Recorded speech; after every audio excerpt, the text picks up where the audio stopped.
Can I ask a D&D question? What classes are lame AF? Man, I am so happy you decided to do this. Because I have opinions. The real question is, are you asking this from the perspective of a DM or a player? Because I've both played and DM'd games. Right?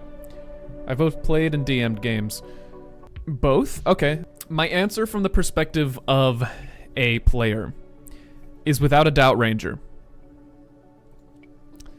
This class feels so dog-ass to play, it's not even funny.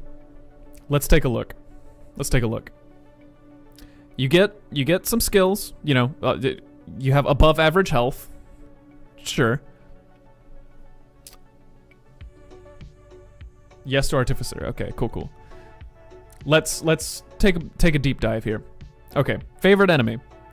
You pick a certain type of enemy, right, out of a long list.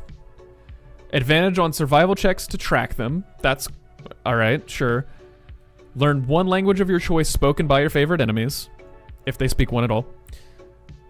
You choose an additional favorite enemy at certain levels. Okay. This does nothing. Aside from being able to track them, this basically does nothing for you. Kinda sucks. Okay, continuing on. Natural Explorer. You choose a favored terrain. Arctic coast, desert, grassland. Okay, sure. And you get a bunch of benefits. Difficult terrain doesn't slow your group's travel. Groups can't become lost. You can remain alert to danger while engaged in another activity. These are all very situational, role-play only benefits. This also does nothing for you. Already at first level, your only two features that you get, are almost useless. Fighting style, second level. This is useful. But the fighter also gets this, so it's not special. So that's kind of whatever, right?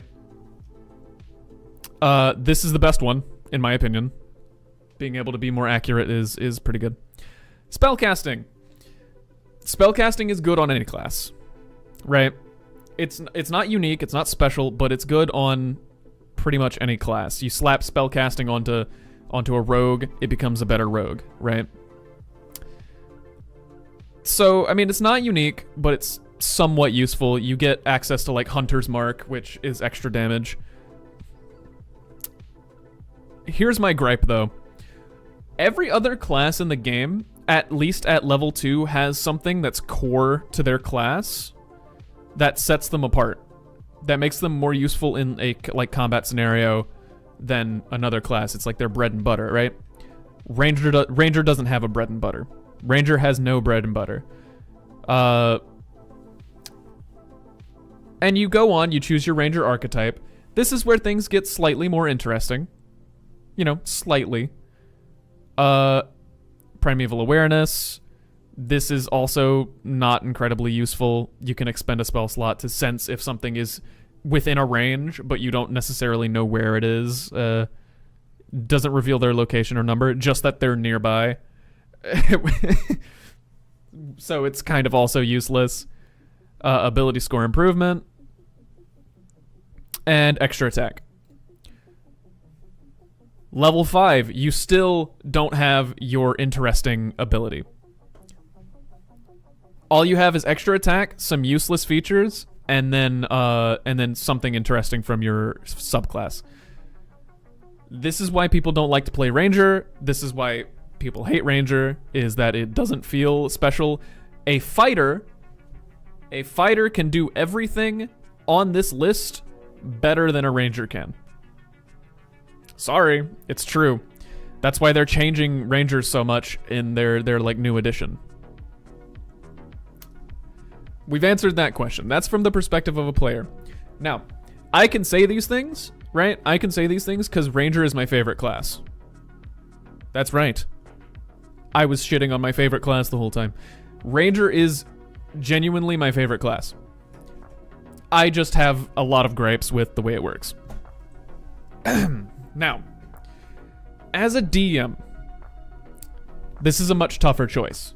Because generally, balance is pretty easy to maintain between classes. And I haven't had too many problem children when it comes to any of the classes.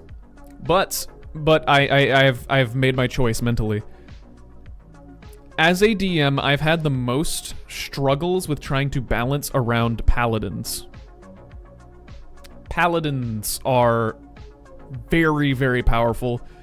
Probably more powerful than the other classes, in my opinion. Let's take a look. Level 1, Divine Sense, Lay on Hands. You get all your stuff, you're pretty tanky. Divine Sense lets you send out an aura and lets you sense if a creature within 60 feet of you is a celestial, fiend, or undead. It's pretty good, because if they're like invisible, boom, you can sense them. If they're disguised, you can sense them. Very, very useful spell. You can use it a bunch of times. Lay on Hands. You have a pool of hit points that you can restore as an action, or you can spend 5 to like cure a disease of some kind. Also very useful. Scales with your paladin level. So you get to level 10 and you have like 25 hit points that you, or not even 25. It's 5 times paladin level. So you have 50 hit points that you can just slap onto somebody. Extremely powerful. Again, fighting style, we talked about this. Many martial classes get fighting style. Spellcasting. So, level 2 paladin gets fighting style, spellcasting, and divine smite. Spellcasting's good. You get access to some utility spells, some smites. But you also get access to divine smite. This is, in my opinion, why the paladin may be a teensy bit unbalanced. Whenever you hit with an attack, you can expend a spell slot of whatever level to deal extra damage. It doesn't say that you have to expend the spell slot, then attack. It is just when you hit, right? So you get to pump in an extra 2d8 at this level. And you get to do it twice, because you have 2 spell slots up here, right? So in addition to your attacks that you're doing, you're also getting an extra 4d8 that you can bring at any time. That's very powerful. And it only gets stronger as you level up, right? So remember what I said about the ranger? The ranger doesn't have a bread and butter. This is the paladin's bread and butter. Divine Smite. You gain more spell slots, you can smite more often, and the higher spell slot level you do, it gets an extra d8 for each, up to 5d8. Increases by 1 up to a maximum of 68 if they are an undead or a fiend, which are very common villains in D&D stories. So this comes up more often than you think it does. Immune to disease doesn't come up often, but is useful to know about. Sacred Oath, that's your subclass. Spells, channel divinity. Love playing a paladin. Paladin and druid are my go-to. Druid's very cool. Druid, I just like druid because it has so many different things that it can do. If you want to heal, Circle of Stars. If you want to like be a transforming person, you can do Circle of Moon. And then it's just got cool spells. So I also like druid. Another note, by the way. Because you don't have to use these divine smites at any point, you can hold on to a spell slot, right? You can hold on to a spell slot. And then you can say, for example, wait for a crit to come around. You can wait for a crit, and then you can pop that spell slot. And then it deals double damage. You have a guaranteed double damage smite if you hold on to it for long enough, basically. This makes damage, this pumps out damage in the hundreds, right? Confirm neither Morgan nor I have considered Ranger or Paladin. Fantastic. Let's do a little bit of math. Crits in 5th edition, they double the dice, and then you add your modifier on top. Let's say this guy's got a +5. He crits, okay? He's wielding a longsword, so he's got a D8. He spends a 3rd level spell slot for the extra 5d8. 68. 26, right?